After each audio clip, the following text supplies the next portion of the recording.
Hello, everybody. Welcome to the Creature Conservancy. Are you excited to be here? Woo! All righty, raise your hand if it's your first time here at the Creature Conservancy. Oh my goodness, that's awesome. So many new faces. Welcome, and welcome back for those who have been here before. This month is Animals with Superpowers Month. So you're gonna meet a lot of cool animals today. And if you have fun today, you'll have to come back next month. Because every single month, we have a brand new set of animals on stage. Next month will be Barnyard Buddies Month. And if you have a really good time, you might want to think about getting a membership in our gift shop, because that'll get your fee for today refunded, and you'll have free access to open hours and our adult-only first and third Friday events.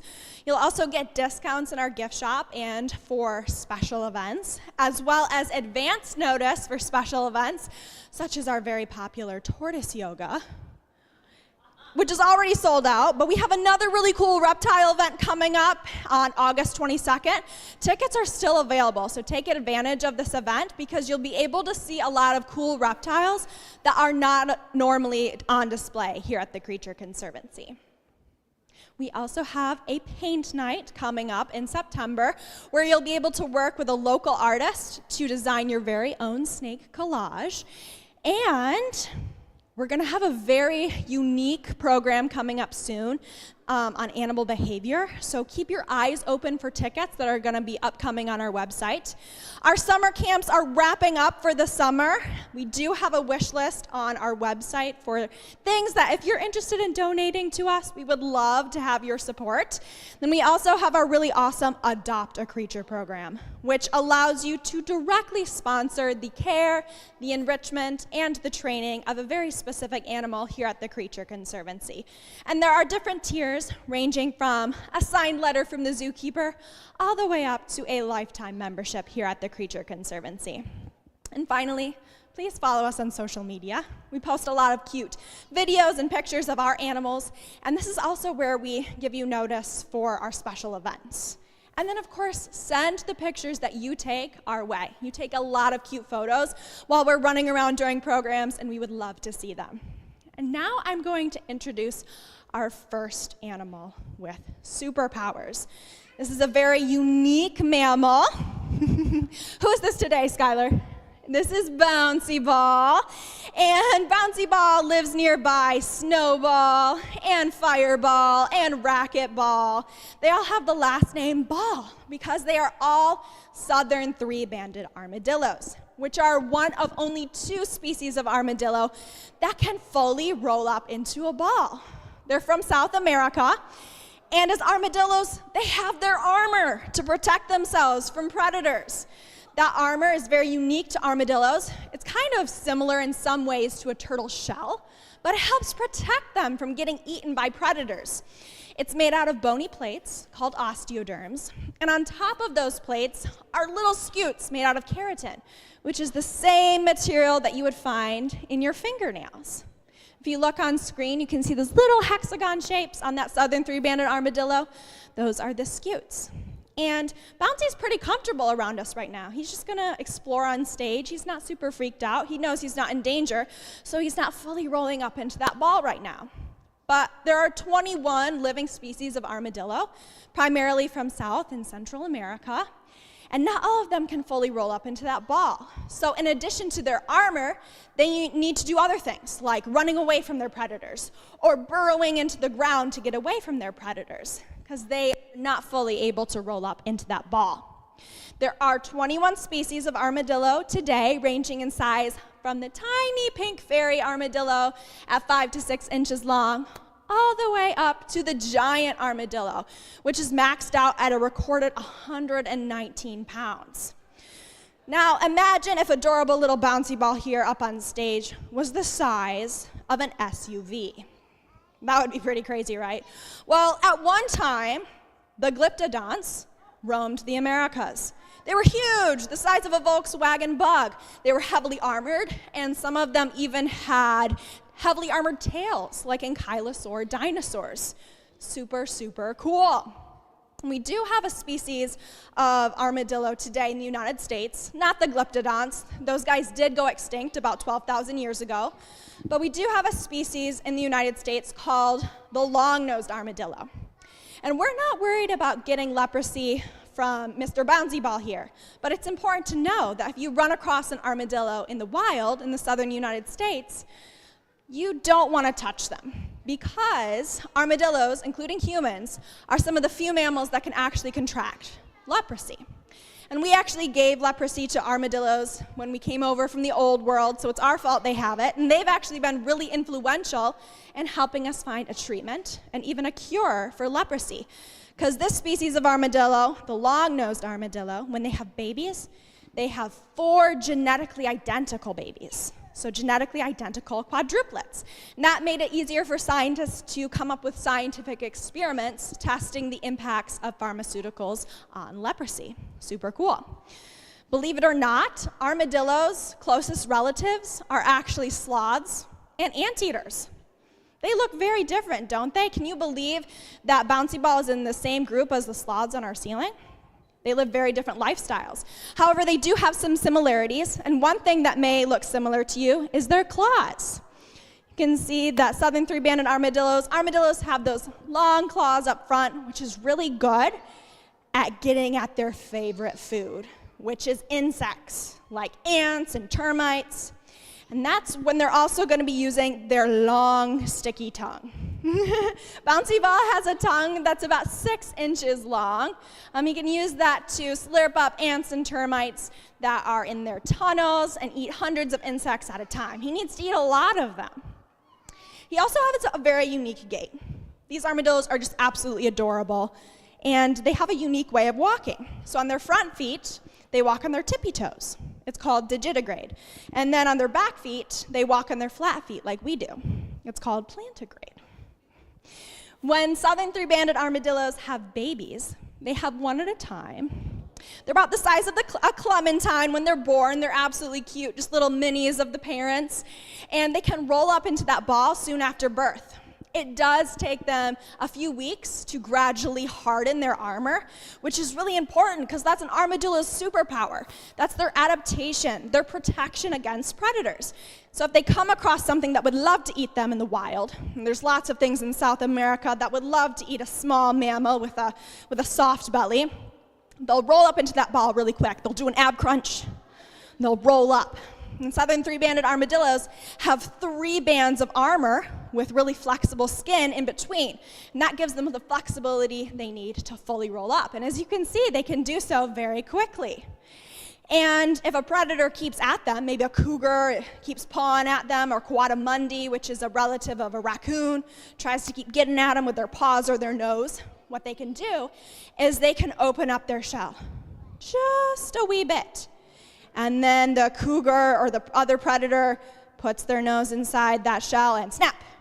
They snap it shut. And it hurts a lot. And that ball is very strong. It's not easy to open it back up. I wouldn't be able to open it back up.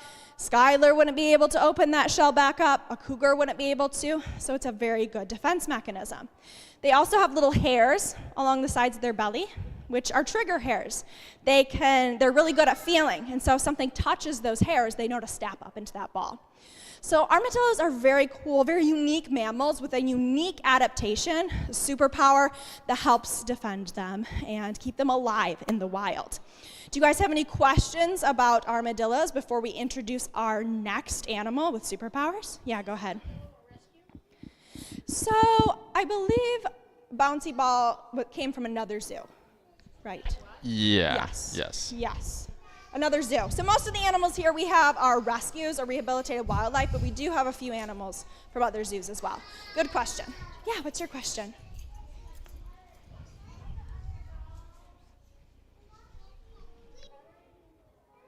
It's a good question. Are the other balls brothers and sisters? So some of them are not related, but racquetball and tennis ball are the parents of snowball, crystal ball, and fireball. So we do have a few sisters. Yeah, very fun. All right, I'm going to turn it over to Xavier now, and racquetball and tennis ball are the parents. And then the 3 others are sisters, yes. I'm going to turn it over to Xavier now. He's going to introduce our next animal. Awesome. Thank you so much, Madeline.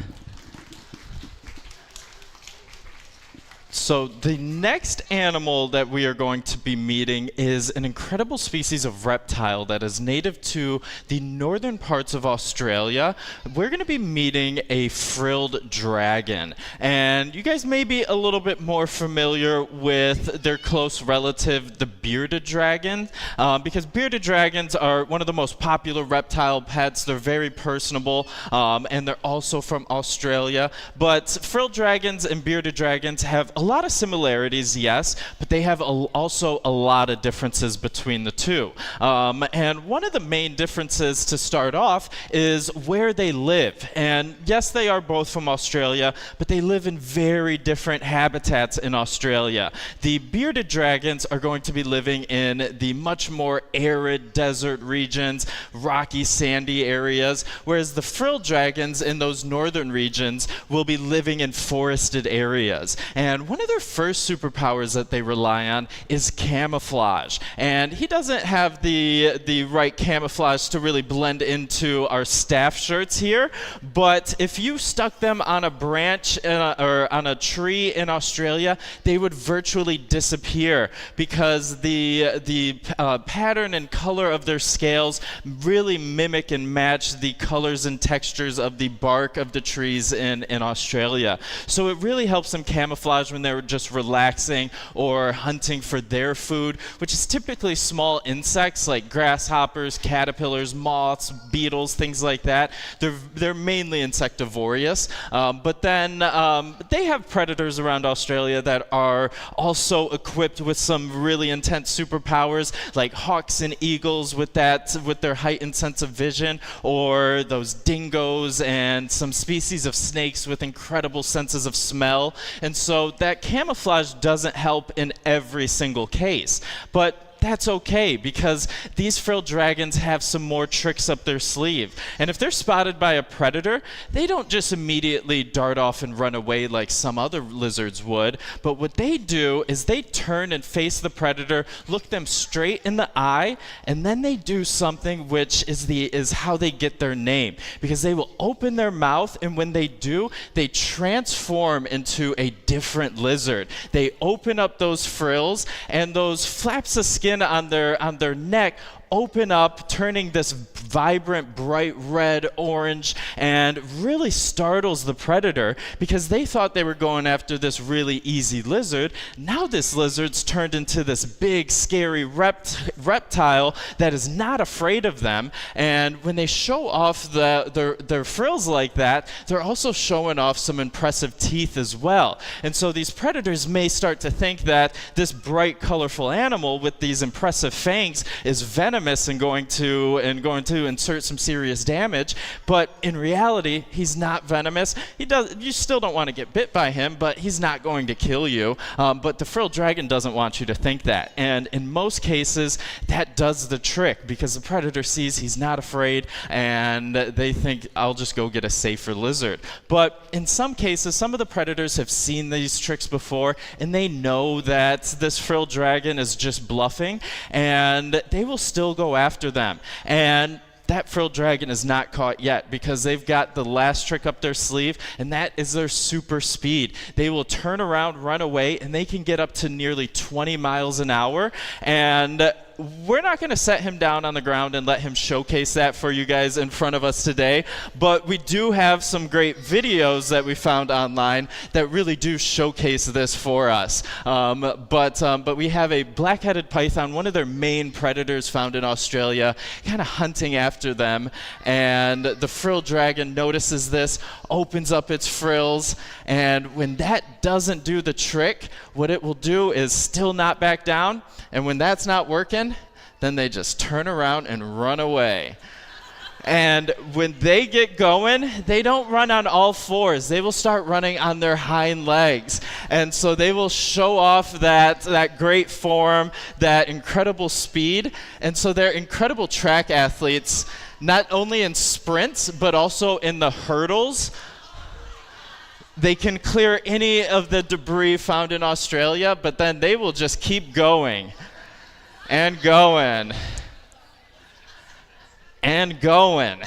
And then once they find safety, they will climb back up into a tree, use that camouflage, relax, and maybe look for a bug later, and then take a good night's sleep. And so they are truly incredible lizards that have amazing adaptations that really help them survive in one of the harshest places for animals, which is Australia. And so these guys are really incredible animals. But they're so incredible that you guys probably have seen their adaptation before, maybe even if you haven't even seen a frilled dragon. But if you guys saw Jurassic Park, you guys probably saw this scene with the Dilophosaurus.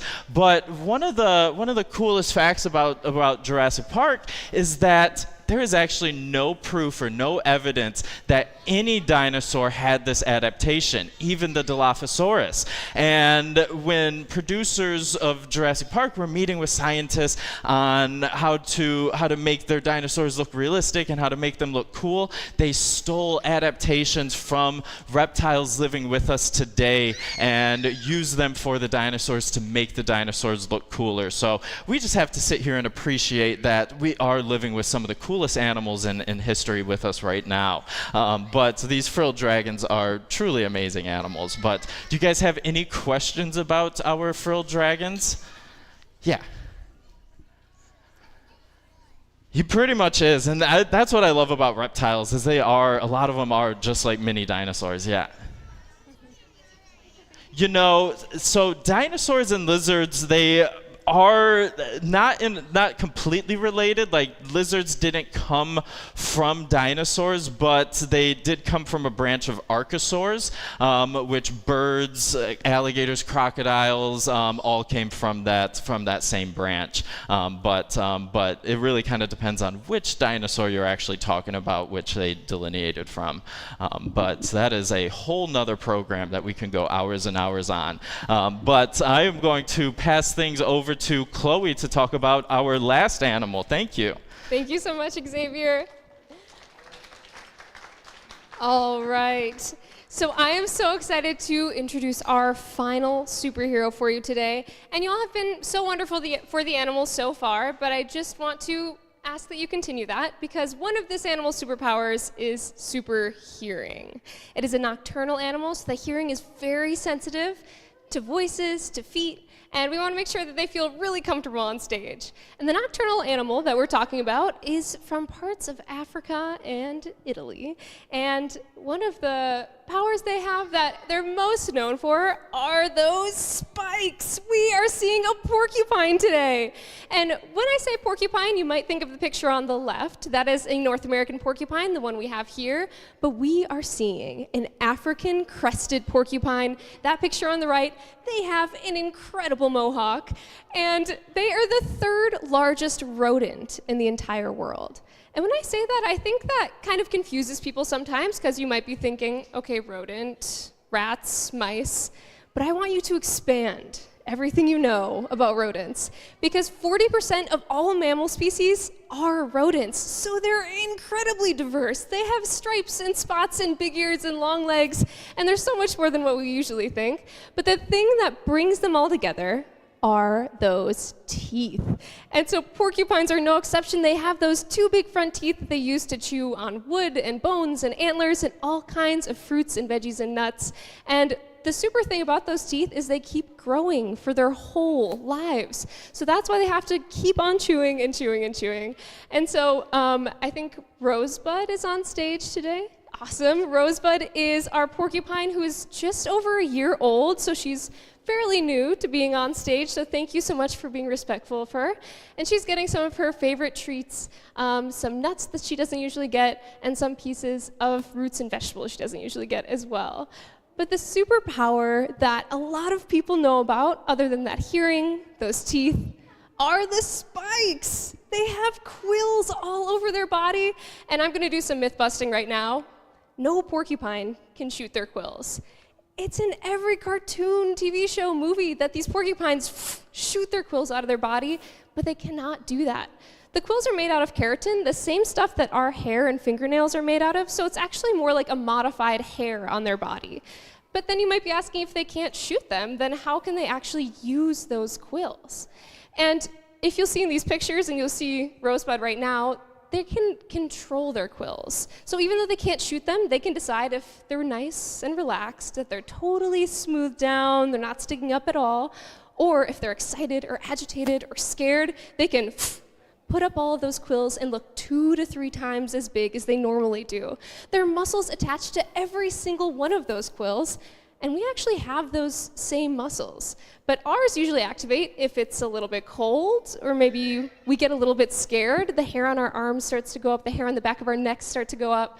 But for them, they can control when those hairs, those quills, actually do go up. And so looking huge and spiky is kind of their best defense. So a lot of those quills aren't actually meant for doing any damage. You'll see that mohawk is beautiful, but it's not structurally sound. The hairs are kind of floppy. They're not super solid, not meant for poking, but they are meant for looking really big.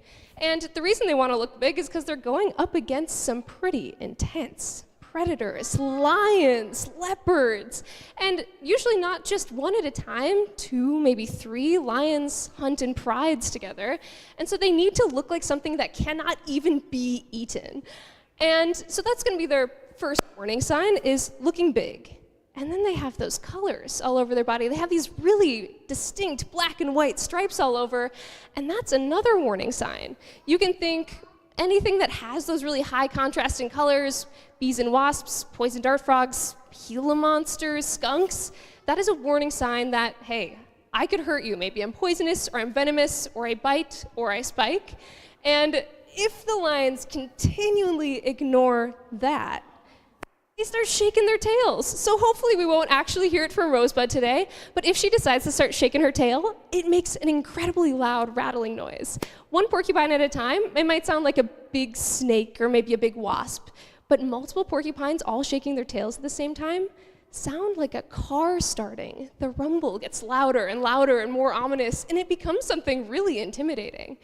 And then finally, if the lion still keeps coming, they have one final type of quill that they will use, and those are the kill quills. These are black-tipped, solid, incredibly sharp quills, and an interaction might look a little something like this. This is a leopard, one of the main predators of the porcupine, getting a little curious.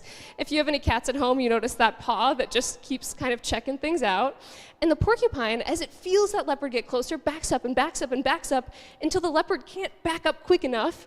The porcupines get away, and the leopard is left picking quills out of its face and its chest and its paw, just because that porcupine was too fast in backing up and that leopard was a little bit too curious. And this is really painful for that animal. It leaves an impression, and maybe next time they know, I'm going to catch an easier meal, something that couldn't hurt me quite as much. And so that's one way they can use these quills. But I think part of the superpower of having the quills is knowing how to use them well. So this next video, I apologize for the quality, but I think it really shows what they can do. So in this one, they're not waiting for that leopard to get closer and closer until they can back up. They taunt the leopard. They're running around in circles, activating that instinct. The leopard sprints after, porcupine turns around last second, and then uses the momentum of the predator running towards it to drive in those quills. And look how many it got in just that one interaction. And so this really shows how clever the porcupine is in being a prey animal. It's not a carnivore, it's not a predator, but it can be on the offense too. So I think it's really impressive how they're able to use that. And the way that these quills kind of work, I know they're called kill quills, but it'd have to be really well placed to actually kill. But the way that it is on the porcupine, it's right near the tail. It's collecting dirt and feces and bacteria, and that's what's being injected into this lion or leopard's face or paw or chest. So it could get infected, it could get really nasty, and really have a lasting impression. But they're not always quite so spiky. So these are two baby porcupets. When they have babies, it's usually one at a time. Sometimes it's twins. And these porcupines have quills that are about the texture of cooked spaghetti noodles. They are not very sharp initially. And then in the week after they're born, they start to harden up. And they start to practice using those quills pretty early on. You can think of this kind of like a kitten practicing pouncing or using its claws or teeth. See that backing up, that puffing up as big as possible, a very scary porcupine. And Rosebud was about that size when she first came here. This is actually Rosebud about a year ago. And so you can see how much she's grown over the past year. And she was originally got here to be a companion for Bramble, our other African crested porcupine. And now if you pass by their enclosure, you can almost always see them cuddling together, eating together, playing tag, sleeping in their hut. And so it's been really special to see how their relationship has blossomed. They are a monogamous species, so having that partnership is so important to them. But there's so many reasons to love them. Not just the quills or the teeth or the hearing, but they are so goofy and sweet and spicy and charismatic. And so I'm very happy that we have them with us. Does anyone have any questions about porcupines or Rosebud as she makes her way off stage? Yeah.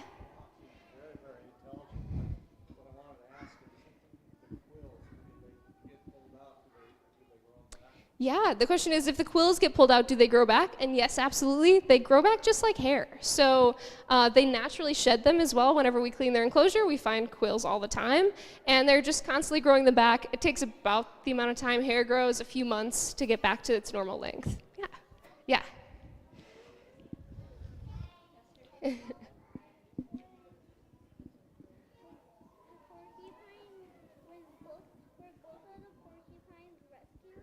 Were both of the porcupines rescues? No, actually similarly to the armadillo, they were purposely gotten to be ambassadors for their species to show people how amazing porcupines are. So they did come from different zoos. Originally, Bramble was the companion of a different African crested porcupine we had, but she was much older than he was. It was kind of an age gap relationship. And so he outlived her, and he's about 3 years old, and so we wanted to make sure he had another porcupine for his pretty long life. They can live up to 20 years. All right, so thank you all so much. If you have any other questions, I'll be up at the front, and we'll have some porcupine quills to touch and an armadillo coming back out if you'd like to touch them. Thank you all so much.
All right, well, welcome on out, everybody, to our 2 o'clock creature feature.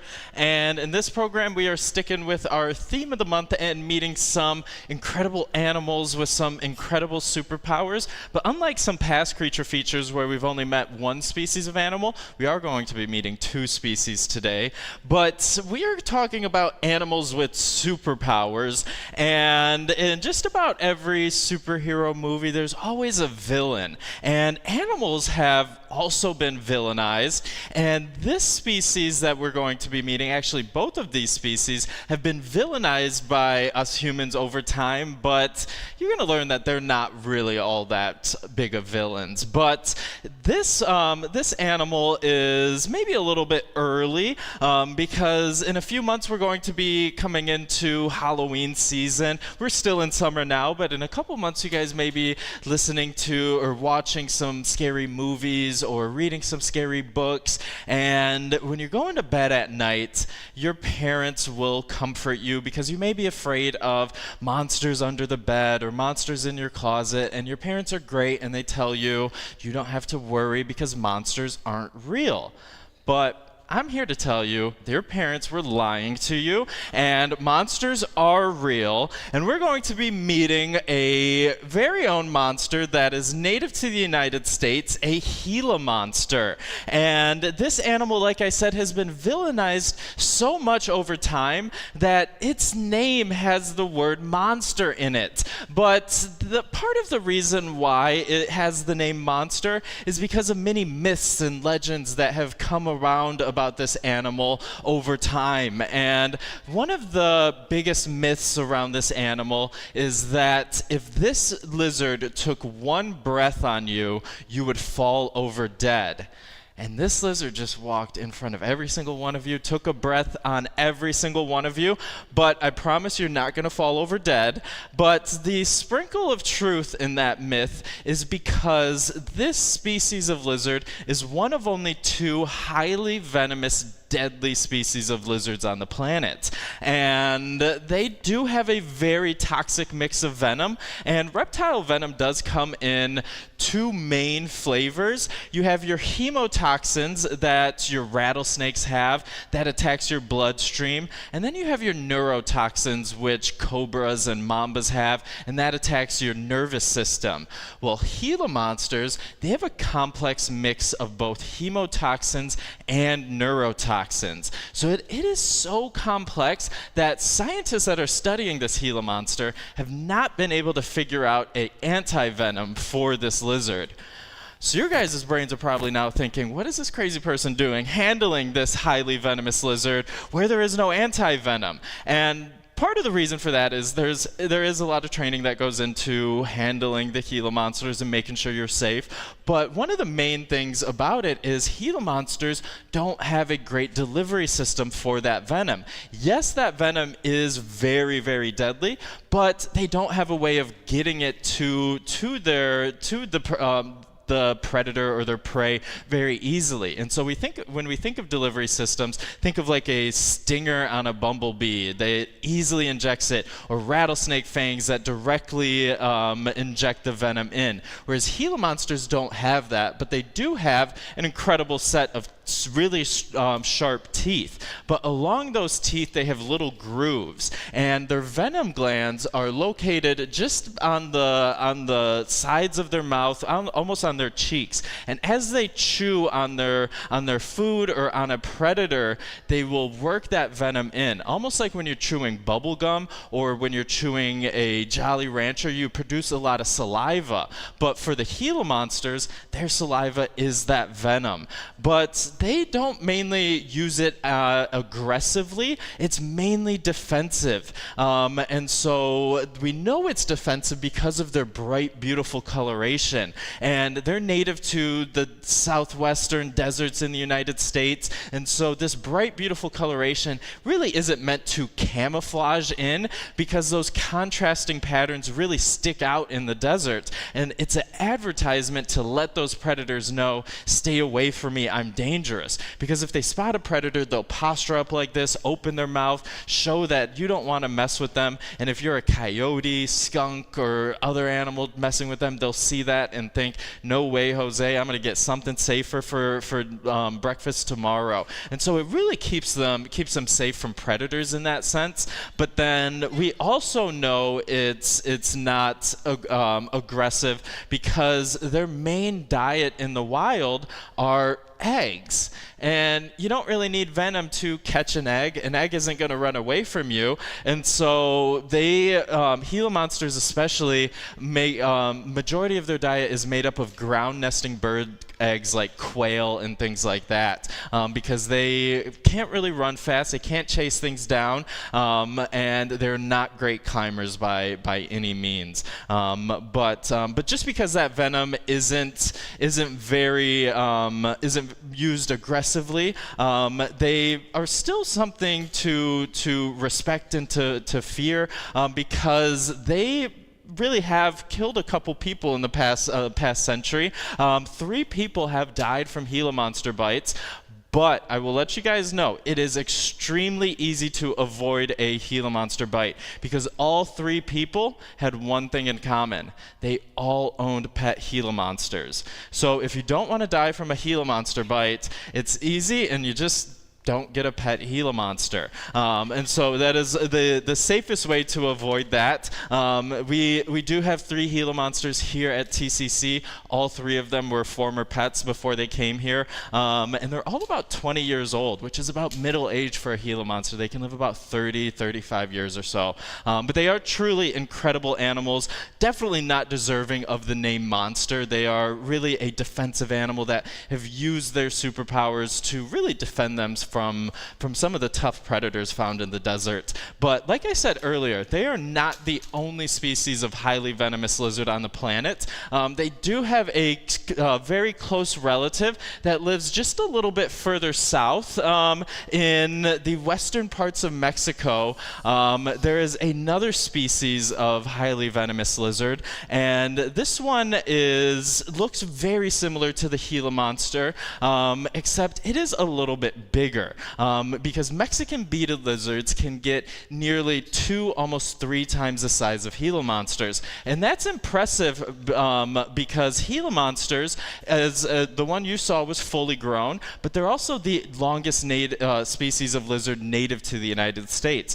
But the Mexican beaded lizard that we have coming out, this is a fully grown female, but males can get almost twice the size of the one we have right here on stage. And so they can get to nearly 4 feet long, and that really impressive length and that size really allows them to climb into trees and get to other vantage points that Gila monsters might not be able to get to. And so that size helps them diversify their diet because they are able to climb into trees, get birds' nests and rodents' nests and things like that. And so they are truly an incredible animal in that sense with their adaptations.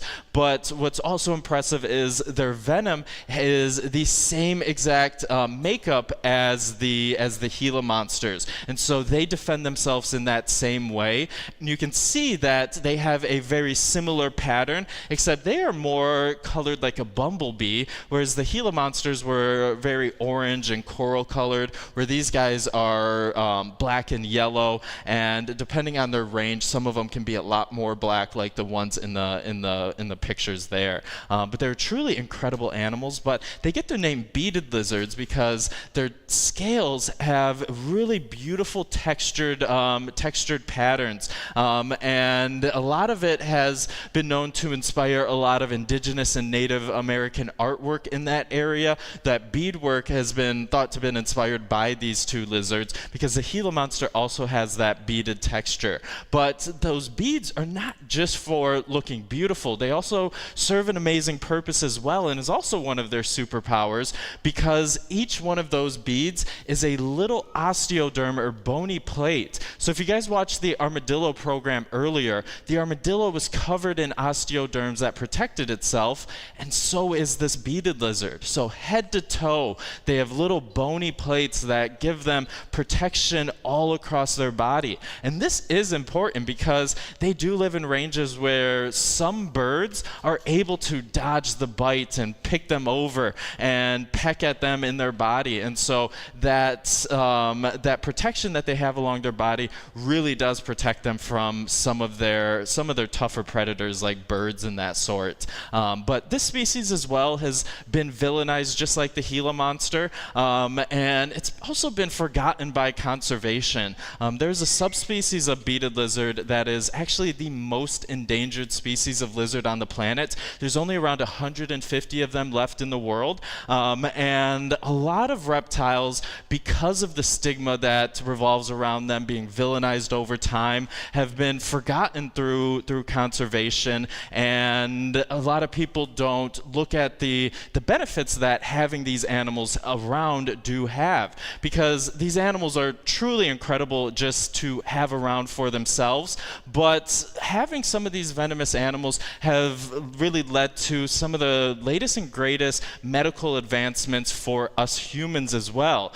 Because when I talked about the scientific research going into the Gila monster venom, it is complex, so they can't find an anti-venom for it, but it's also so complex that they've been able to find a lot of pharmaceutical adaptations and breakthroughs with it. Because you guys have probably heard of Ozempic and Wegovy and all of those GLP-1s. Well, all of those were derived from Gila monster and beaded lizard venom.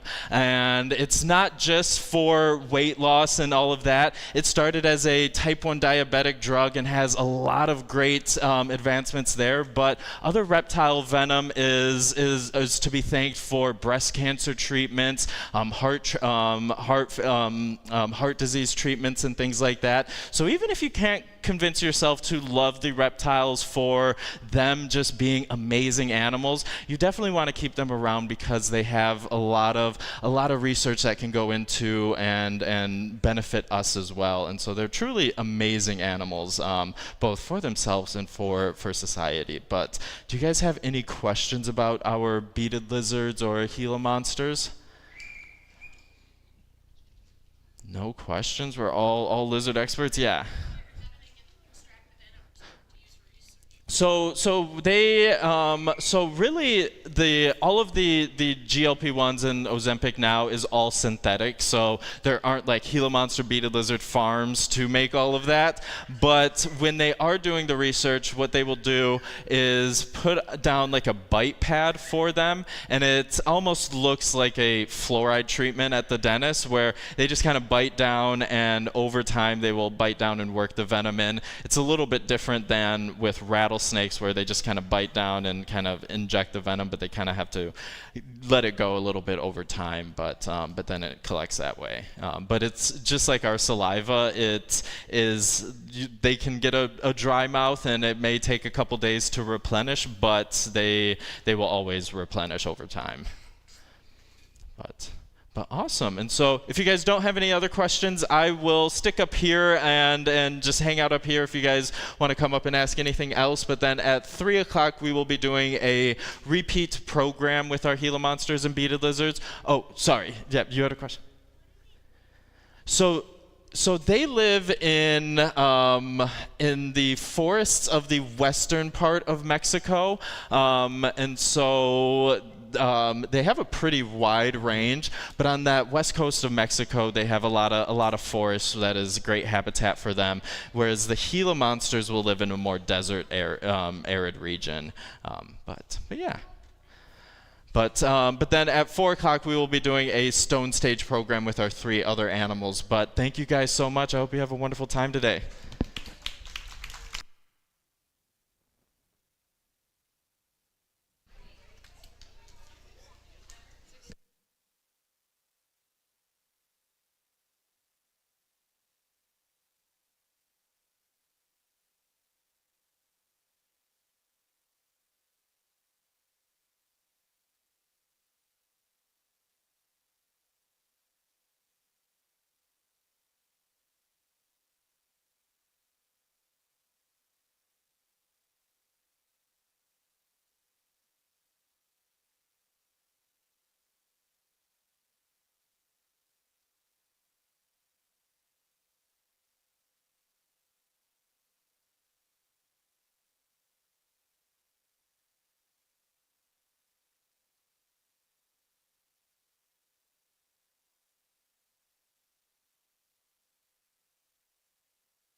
right. Well, welcome on out, everybody, to our 3 o'clock creature feature. And with this program, we are sticking with the theme of the month and meeting some animals with some incredible superpowers. But we are switching up our creature feature a little bit and not just meeting one species like we typically do, but in this program, we are going to be meeting 2 incredible species of animals. But this month is animals with superpowers. And in just about every superhero movie, there's always going to be a villain. And throughout human history, we have definitely villainized a lot of animals throughout our time. And these animals that we're going to be meeting have definitely been one of those animals that we've villainized. And it's a little bit early to really start getting into Halloween season, but Spirit Halloween will argue that. But in a few months, you guys may be watching some scary movies or reading some scary stories, and the kids may go to bed a little bit nervous, maybe about the monsters under your bed or the monsters in your closet, and your parents will calm you down because you have amazing parents by saying that you don't have to worry about that because monsters aren't real. But I'm here to tell you that they're lying to you, and monsters are real, and we have one coming out, one of our very own Gila monsters, and this is one of those animals that have been villainized over time, so much so to the point where its common name, it has the word monster in it. But when we start talking about this animal, we will know that it's not actually a true monster, but Gila monsters are native to parts of southwestern United States, in states like Arizona, but going into parts of northern Mexico as well. But one of the main myths about Gila monsters that have been going on for centuries was that if this lizard took one breath on you, that you would fall over dead. And this lizard just walked in front of every single one of you guys, took a breath on every single one of you. But I promise you're not going to fall over dead. But there's always some sprinkle of truth in most myths. And the sprinkle of truth in this is because Gila monsters are one of only 2 highly venomous species of lizard on the planet. And reptile venom comes in 2 main flavors or 2 main types. You have your rattlesnakes that have hemotoxins, and hemotoxins attack the bloodstream and the blood vessels and the blood cells. But then cobras and mambas have neurotoxins, and neurotoxins attack the nervous system. But Gila monsters, they have a complex mix of both hemotoxins and neurotoxins. And it is so complex that scientists that are studying these Gila monsters have not been able to figure out an anti-venom for this venom. So you guys are probably now wondering, what is this crazy person doing handling this highly venomous lizard where there is no anti-venom? But the part is, yes, that venom is very dangerous and it is toxic enough to be deadly, but Gila monsters don't have a good delivery system. But we also have our staff go through a lot of training before handling them because it is definitely something to respect, but they don't have those stingers like wasps and bees have that can directly inject the venom in, or the fangs that rattlesnakes and cobras have that can directly inject the venom in. But what they do have is an impressive set of teeth, and these teeth don't have a direct line of the venom, but what they do have are little grooves that almost work like capillaries. And what they have to do is they have to bite down and start chewing. And the venom glands are located on the sides of their face or around their cheek. And when they chew, it's almost like when we're chewing, like bubblegum or a Jolly Rancher, and you produce a lot of saliva.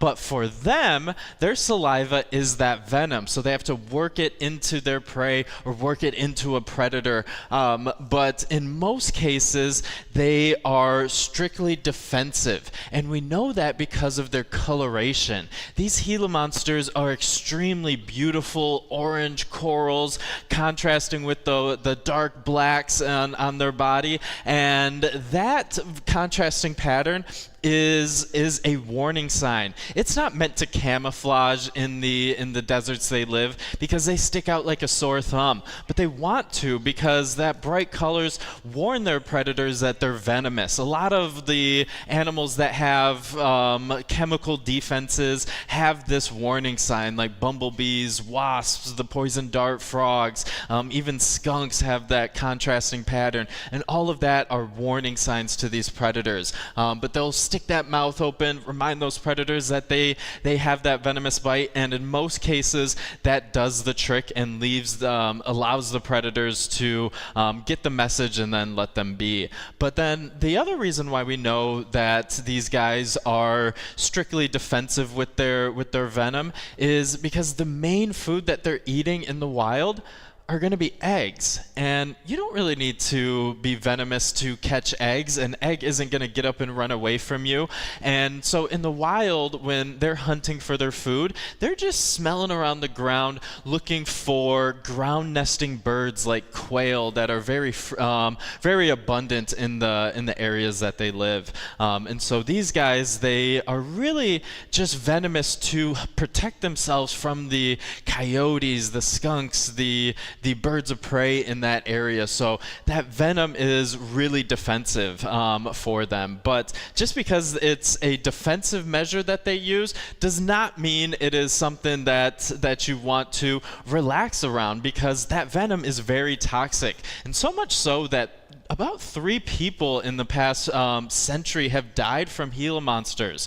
But there is one thing that all 3 people had in common, is they had pet Gila monsters. So if you want to avoid dying from a Gila monster bite, it is very simple. Just don't get a pet Gila monster. But many people do encounter them in the wild, and they want nothing to do with us, and so they will just try to run away, and so it is very easy to stay safe from Gila monsters. The Gila monsters that we have here, all 3 of our Gila monsters were former pets, and they're about middle-aged at about 20 years old. They can live about 30 to 35 years in captivity, but we are lucky that their previous owners realized at some point that getting a pet Gila monster was a mistake, and we were able to take them in. And so these guys are truly incredible animals. Another fun fact about them is they are actually the longest species of lizard native to the United States, because the U.S. doesn't have many species of big lizards. You will find iguanas down in South Florida, but they're not native here. And so that's the longest species of lizard you'll find here in the U.S. But like I had mentioned earlier, they are not the only species of highly venomous lizard on the planet, because they do have a larger cousin that lives a little bit further south in Mexico. The Mexican beaded lizard is the only other species of highly venomous lizard on the planet. Some people and scientists will say that monitor lizards are venomous, and yes, that is true, but their venom that they produce is only slightly toxic, whereas beaded lizards and Gila monsters have that very high complex mix of those venoms. But the beaded lizards, their venom is almost identical to the Gila monsters, and their habits are very similar. The main difference with beaded lizards is their size. We can see that Frida here, she is much larger than the Gila monsters, and she is about midway for a beaded lizard, because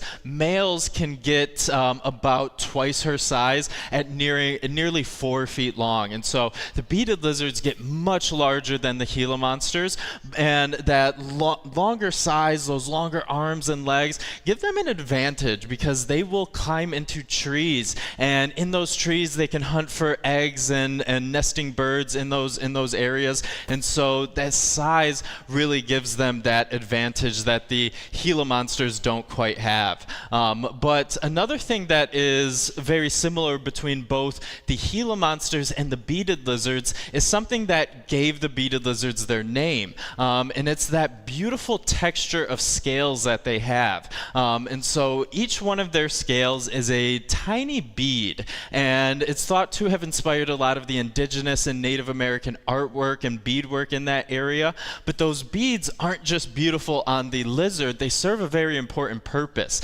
because on the just underneath those scales are tiny bones or bony plates like osteoderms, and so very similar to an armadillo's armor, they are covered head to toe in tiny bony plates. And so this also provides a great protection for them, because they do live in areas where there are very agile birds that can dodge their bite and dodge the venom they produce and will pick at the body. And these bony plates, that suit of armor, really protects them from those really tough and agile birds that they're dealing with. But this species, just like the Gila monsters, has also been villainized over time. And you could say that for just about every species of reptile. They've been really villainized and stigmatized by us humans. But they've also been forgotten about by conservation.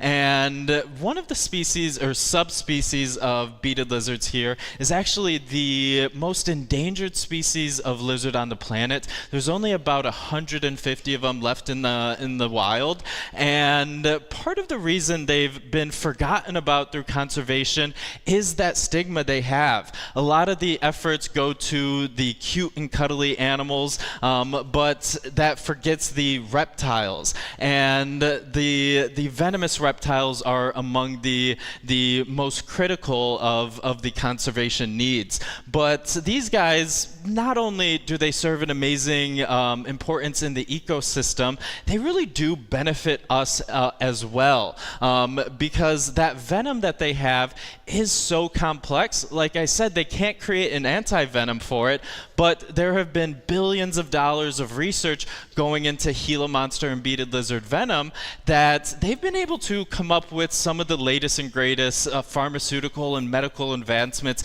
in the past decades because of these lizards. And you guys have probably heard of Ozempic and Wegovy and those GLP-1s, and all of those were all derived from Gila monster and beaded lizard venom decades ago. Now it's become synthetic, so there aren't beaded lizard Gila monster farms going on to produce the production now, but that started off as a type 1 diabetic drug that has proven to be great with weight loss, great with addiction, and many other applications. But if we kept forgetting species like this and losing a lot of these important reptiles, we're not only just losing an amazing animal, an amazing piece in the ecosystem, but we're losing the possibilities that we have with research that can be done on the superpowers that they have, and we're just really figuring out the applications there. And so it's not just the beaded lizards.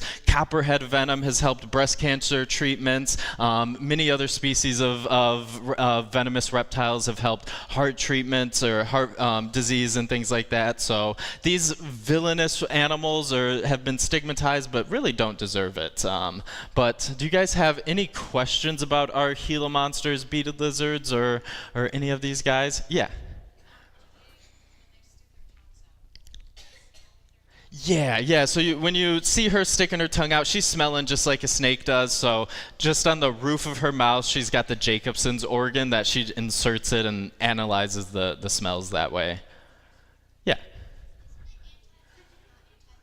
It is, yes. And so, but yeah, and it may have just come across like that. But yeah, it's VENIN. But and so they make it by injecting a horse with small amounts of venom, and the horse will produce antibodies, and that antibodies are what we apply to ourselves. And so it is a very complex way of doing that. But yeah.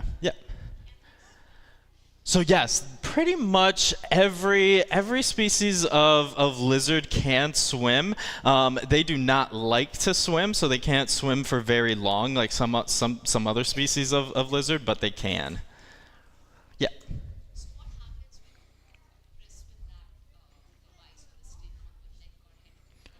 So really, when you're seeing her press the head down, it is really just making sure that you're securing the head when you're putting your hands there before you can get your hands to secure the head. And so she's pressing down hard enough to secure the head so it doesn't thrash one way or another, but then not hard enough to apply any harm there. But they haven't had their venom glands removed or anything like that, because that is a very harmful way there, and so we just practice a lot of safe protocols, and keeping that head there is the best way. Yep. You know, they will really, most reptiles really can only kind of hiss, and so they don't have like vocal cords or things like that, but when they are reactive, or when like a Gila monster would be doing this reaction there, that this would be accompanied by a hiss. And that's also universal animal language for back away, stay away. Yep. So the beaded lizard that you met on stage was Frida, and the Gila monster was Pebbles. Yeah. Yep.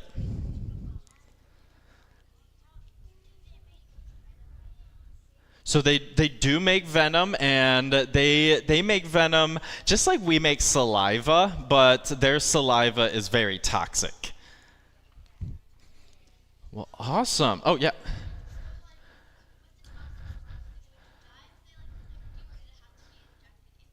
So yeah, it would have to be injected, and that is one of the main differences between poison and venom, because venom has to be injected and poison would be ingested. So technically, if you didn't have any cuts in your mouth or any ulcers or cuts in your stomach, you could drink venom and be perfectly fine, but it would have to be injected into your bloodstream. So as long as you didn't have any cuts on your body, you could have venom on you, but it would just have to be injected into the bloodstream, if that makes sense.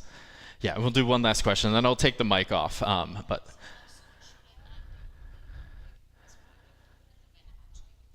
you know, with them, because there is no anti-venom for them, it's really in the bite protocols. It's just it's kind of, I don't want to go step by step with it, but really you just go to the emergency room, and you just kind of have to deal with the pain. But the only way for them to really get enough of that venom into you is for them to bite down and really hold on to you for a while. And so in most cases, if it was like a graze from a Gila monster, you might lose a thumb or a finger, but yeah, so it's a lot of safety protocols go into working with them, and a lot of behind the scenes. So, but I can go into more detail, but I will turn off my mic and hang out up here if you guys do have any lingering questions. But then at 4 o'clock we will be doing another program with 3 other animals with superpowers. So our armadillo, frilled dragon, and porcupine will be coming on stage. So you'll want to check that out. But thank you guys so much.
Where is the clicker?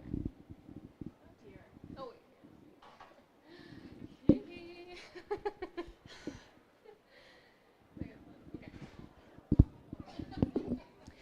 Hello, everyone, and welcome to the Creature Conservancy. It's so great to see you.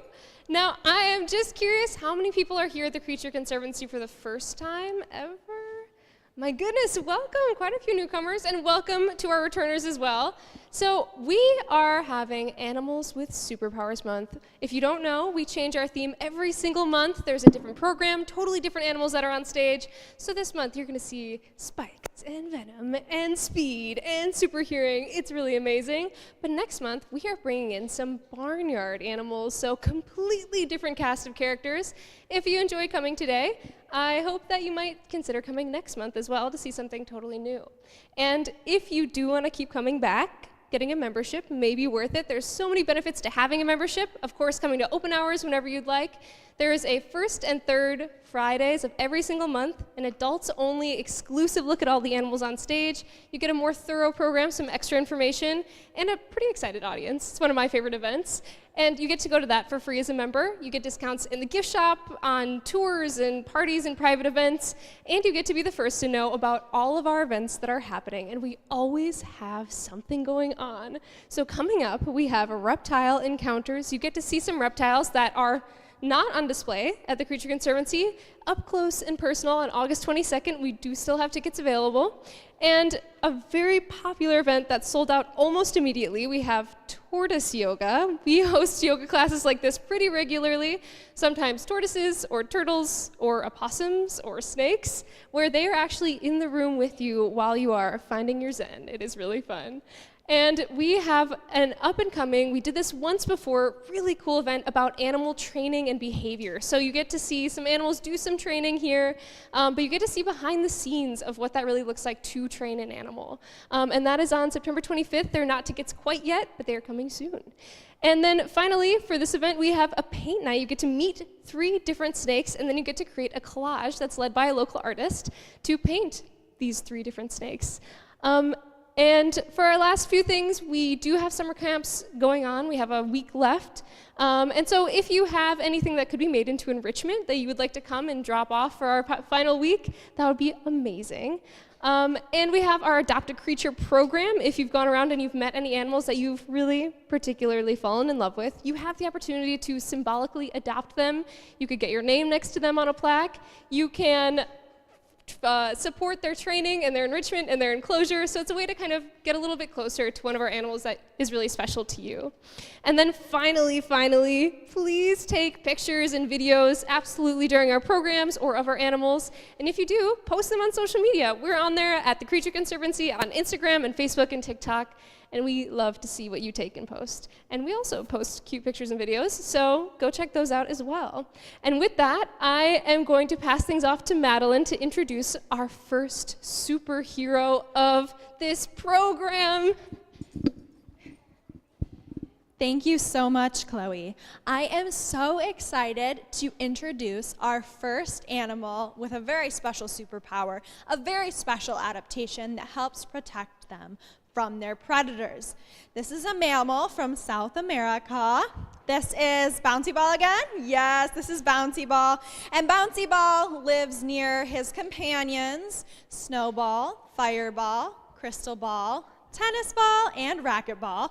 They all have the last name Ball, and that's because they are all southern 3-banded armadillos, which are one of only 2 species of armadillo that can fully roll up into a ball. They are from South America, as most armadillos are.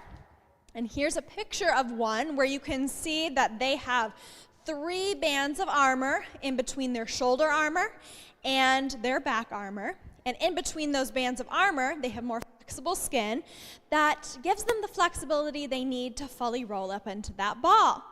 Armadillos are famous for their armor. It's kind of like a turtle shell in some ways. It's there to protect them, but they only have armor on their back. They don't have armor on their belly. Their armor or their shell is made out of osteoderms, which are bony plates. And on top of those osteoderms, they have little keratin scutes. They're made out of keratin, which is the same material as in your fingernails and in your hair. If you look at the picture on the screen, you can see these little hexagons. Those are their little scutes. And other species of armadillo may use other tactics, like running away from their predators or burrowing into the ground to try to get away from their predators in addition to their armor. But this species, the southern three-banded armadillo, is not such a great digger because they can fully roll up into that ball. They take the armadillo armor superpower up to the next level. There are 21 living species of armadillo, ranging from the tiny pink fairy armadillo, which is about 5 to 6 inches long, all the way up to the giant armadillo, which is recorded at a maximum of 119 pounds. And imagine if there was an armadillo that was even bigger than that. Imagine if Bouncy Ball was the size of a Volkswagen Bug. That would be pretty crazy, right? And at one time, the Glyptodonts, a group of massive armadillos, did roam the Americas. They had heavy armor. They even had armored tails, like ankylosaur dinosaurs. They did go extinct around 12,000 years ago at the end of the Pleistocene epoch, so you won't see one roaming around the American plains today. But if you travel down to the southern United States, you might see a species of armadillo because there is a species of long-nosed armadillo that makes its home in the southern United States, going all the way up to southern Indiana and southern Illinois. And you don't want to touch an armadillo if you see it out in the wild. We're not afraid of getting any diseases from our armadillos, any leprosy, but it's important to know that armadillos and humans are some of the few mammals that can actually contract and carry leprosy. And humans actually brought leprosy over to the Americas hundreds of years ago. We gave it to armadillos. And they've actually been really influential in helping us find a treatment and even a cure for leprosy, because this species on the screen, the long-nosed armadillo, when they have babies, they have 4 genetically identical babies. So genetically identical quadruplets. That made it easier for scientists to set up scientific studies, testing the impacts of pharmaceuticals on leprosy. It's easier to test things if you have controls, which is pretty cool. Believe it or not, Bouncy Ball is closely related to sloths and armadillos. Well, obviously armadillos and anteaters. Armadillos, anteaters, and sloths are in a superorder called Xenarthra, so they're evolutionarily related to each other, and they do share some similar features.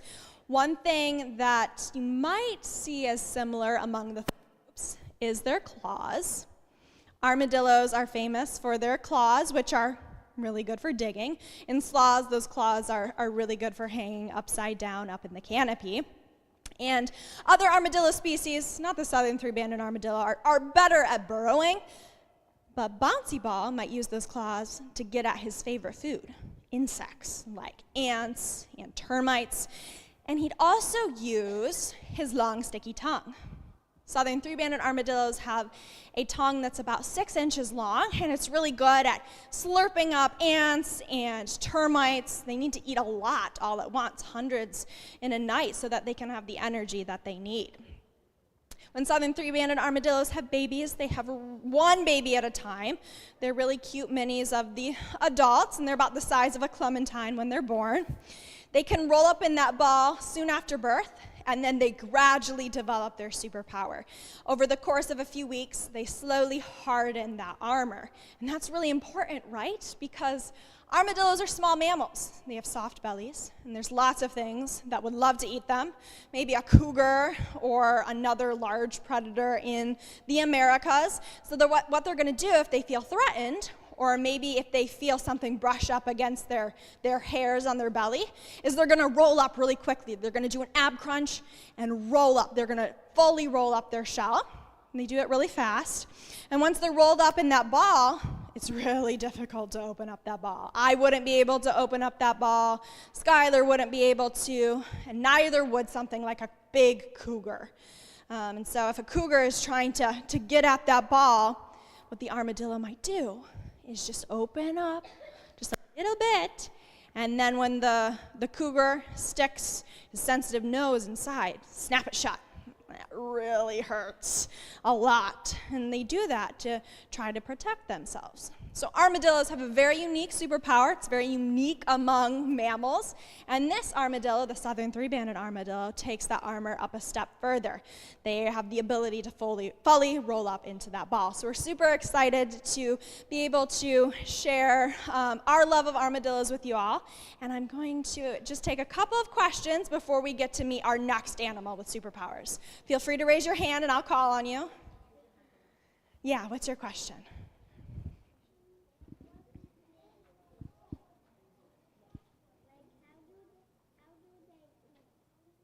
How do they eat? Good question. So just like us, they have tongues and they have teeth, but their tongues are quite different than ours. They can go way outside of their bodies and they're sticky. So they'll stick their tongue in the ground and they can pick up insects that'll stick to them, and then they can just slurp them inside and maybe chew on them a little bit and then swallow. Yeah, what's your question? What's his name? His name's Bouncy Ball. Because he can fully roll up into that ball. Okay, thank you guys so much for your questions. Bouncy Ball is actually going to come back out at the end of this program so that you can see him again. And I'm going to turn it over to Xavier to introduce our next animal. Awesome. Thank you so much, Madeline. So the next animal that we are going to be meeting is another incredible species. This one is native to the northern parts of Australia, and we're going to be meeting a really cool species of reptile known as a frilled dragon. And you may be a little bit more familiar with their close relative, the bearded dragon, because bearded dragons are definitely one of the most popular species of reptiles in the pet trade, very personable animals, and frilled dragons and bearded dragons definitely have a lot of similarities between the two, but there are also a lot of differences between the two as well. But one of the main differences between frilled dragons and bearded dragons is where they live. And yes, they are both from Australia, but they live in very different environments in Australia. The bearded dragons are going to be living in very rocky, sandy, desert, arid regions, whereas the frilled dragons live in a lot more forested areas up in the trees. And their first superpowers that they utilize is that camouflage. And the beautiful pattern that they have doesn't really camouflage in with the staff shirts that we have, but if you stuck them in Australia on a tree, they would virtually disappear because the patterns and colors they have really mimics the textures and colors of the barks on the trees in Australia. And this really helps keep them safe from their predators, but also helps them hide when they're hunting for their food. And they love to eat insects like caterpillars, grasshoppers, beetles, things like that. But they're living in Australia, and Australia has a lot of predators with their own superpowers, like heightened sense of vision and the amazing sense of smell of some of those reptiles. And the camouflage doesn't quite do the trick in all cases, but they've got some other tricks up their sleeve. And if a predator does spot them, their first trick is not just to run away like some other species of lizard, but what they will do if they spot a predator is face that predator, look them straight in the eye, and then they transform. Giving them the name frilled dragon, they will open their mouth, and when they open their mouth, they will open those frills, and it shows off these beautiful, vibrant reds, oranges, yellows. And these predators are startled by that because they thought they were going after this tiny little lizard, and this tiny little lizard turns into this big, bright, beautiful dragon-looking animal, and it's not afraid of them. They don't back down. They will chase after the predator, and in many cases, the predator will see this reaction and see the big fangs at the front of their mouth and think that this lizard is venomous and something to be afraid of. And in most cases, it works. It will scare those predators away.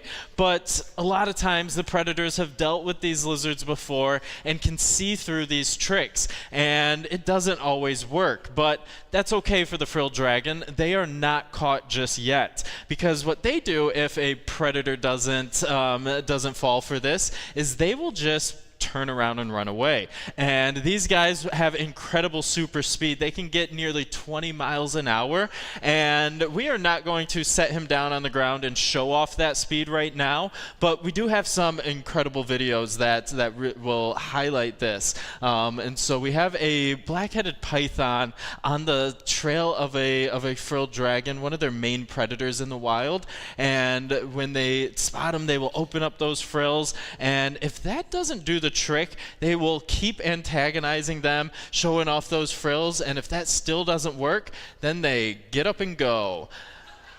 And they run so fast that they aren't on 4 legs anymore. They are just using their 2 legs, and they turn into some true track athletes. And when they get going, they are some amazing sprinters, but also some amazing hurdlers as well. And they can easily clear over any of the debris that may be around Australia, and then they just keep going. And then they keep going. And then they may find some safety and relax, calm down, catch their breath, and rely on that camouflage again. And so they are really, really well equipped with a lot of amazing defenses and adaptations that help keep them safe from some of the toughest, scariest predators that the world has to offer, found in Australia. And so they're really an amazing animal, and so much so that you guys may have seen this adaptation somewhere else, not even on a frilled dragon. Because if you guys have watched Jurassic Park, you guys have probably seen this before, and the Dilophosaurus that Jurassic Park will show off. But the most amazing part about that is there's actually no proof whatsoever that any dinosaur had this adaptation. And when you think about it, the frills that the frilled dragon has, or that the Dilophosaurus has, there's skin and soft tissue. So it's not like bone that would fossilize over time. And so really what happened was the producers of Jurassic Park met with some scientists and was trying to figure out ways of making the dinosaurs look a lot cooler than they had proof of, and they used adaptations from our modern day reptiles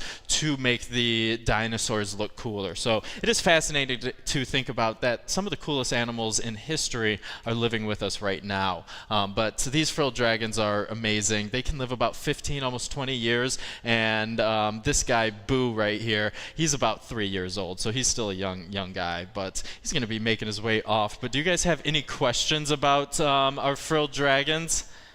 Yeah.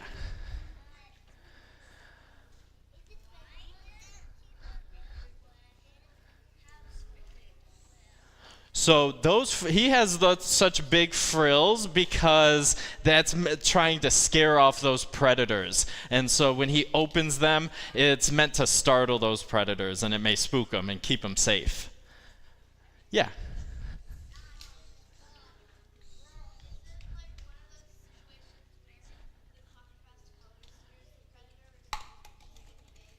Yeah, and so it is that contrasting color, and so you can kind of see in it's really like the normal coloration hides those bright colors because they're relying on the camouflage at first, and once they realize the camouflage hasn't worked, then they open up with the brightest colors that they can find. And so those bright colors are really a advertisement if the camouflage doesn't work at first. We'll do one question before I pass things off. Yeah. So he's not venomous, but he doesn't want the predators of Australia to think that. So he's trying to trick us into thinking he is. But I'm going to pass things over to Chloe to talk about our last animal. Thank you, guys. Thank you so much, Xavier. So I am so excited to talk about our finale, our final superhero today. And you all have been amazing. I just do ask that you continue to be amazing, because one of this animal's superpowers is super hearing. So it's very sensitive to a lot of noises, partially because it is a nocturnal animal. So while maybe their eyesight isn't the best, the hearing is incredible. And they are known as animals that are in Africa, in Italy, And in addition to being nocturnal, they are also covered in spikes. We are seeing a porcupine on stage today. And when I say porcupine, you might be thinking the picture on the left. That is the porcupine that we do have in North America, North American porcupine. But we are seeing the porcupine on the right, the African crested porcupine that has an incredible mohawk. And this is the third largest rodent in the entire world. And when I say rodent, I feel like I get some confused looks sometimes, because you might be thinking, rodent, rat, mouse? But rodents are so diverse. I want you to open up everything you know about them. 40% of all mammal species are rodents. So they're incredibly diverse. Spots and stripes and long legs and big ears and bushy tails. And the one that's coming up on stage, the porcupine covered in those quills. And the thing that bring all of these rodents together are those incredible two front teeth. So while I believe this is Rosebud is up on stage, she's having some of her favorite delicious treats, and she has these big two front teeth that keep growing for her entire life. So she always has to be chewing on something, wood or antler or bone, or hard roots and fruits and vegetables, and nuts that she loves.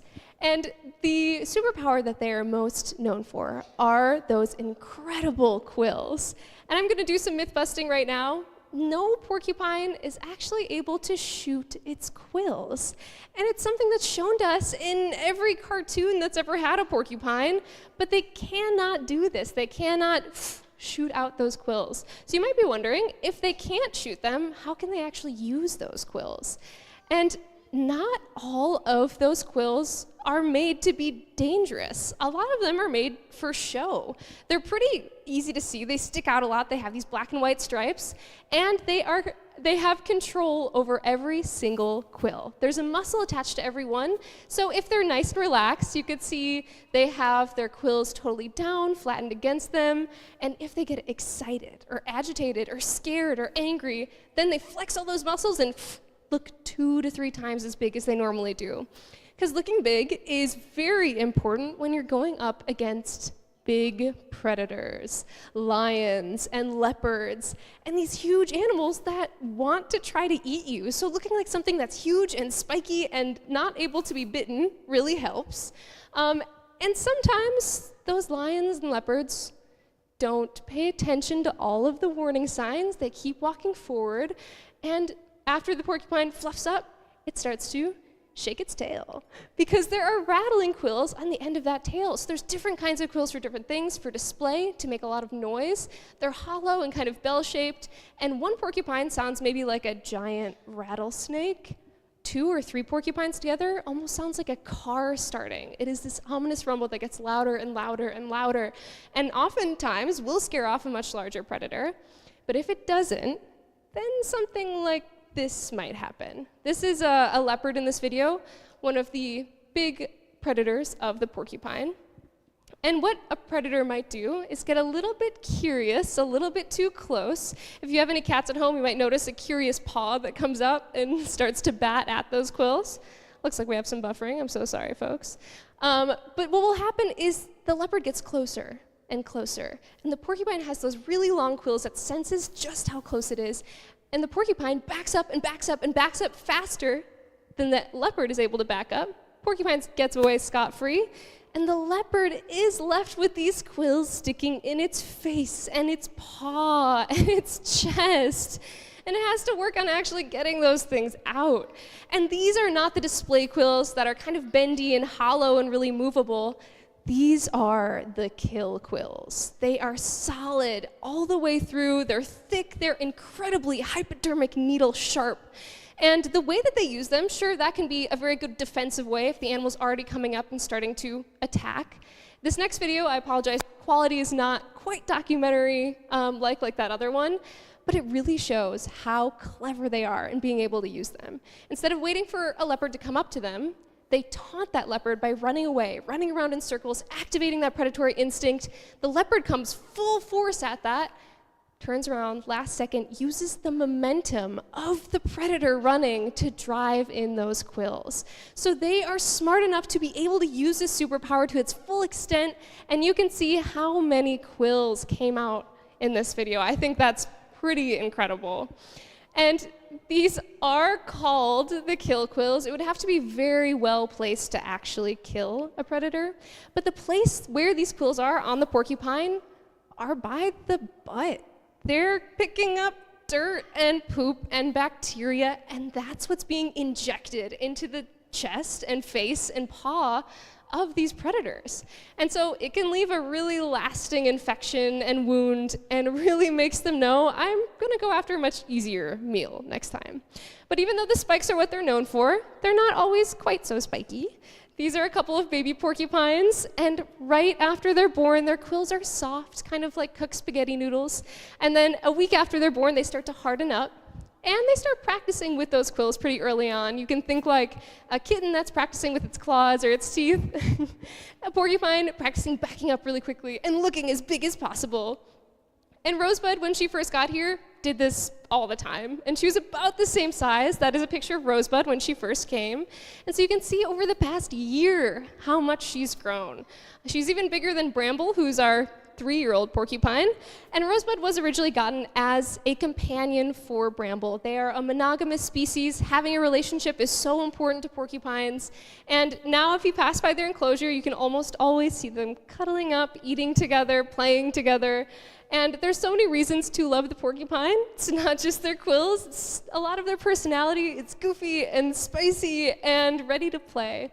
But as Rosebud makes her final rounds around the stage, does anyone have any questions about porcupines? Yeah. How big do they get? Honestly, Rosebud is pretty much one of the bigger porcupines you might see. She's even bigger than Bramble, who's a male porcupine, so the females can get a little bit bigger. So that's about maximum size. Yeah. How long do they live? They can live up to 20 years in captivity, so they're pretty long-lived. And Bramble's 3 and Rosebud is 1, so we hope that they will have a long life together. Yeah. How long does it take for their quills to grow back? It depends on the quill. Some of them are pretty short naturally, but generally around a few months. They grow around the same rate as hair. They're basically a modified hair made out of keratin, same stuff our hair is made out of, and they shed the same way too. So when we clean up their enclosure, we find quills that they've just naturally dropped too.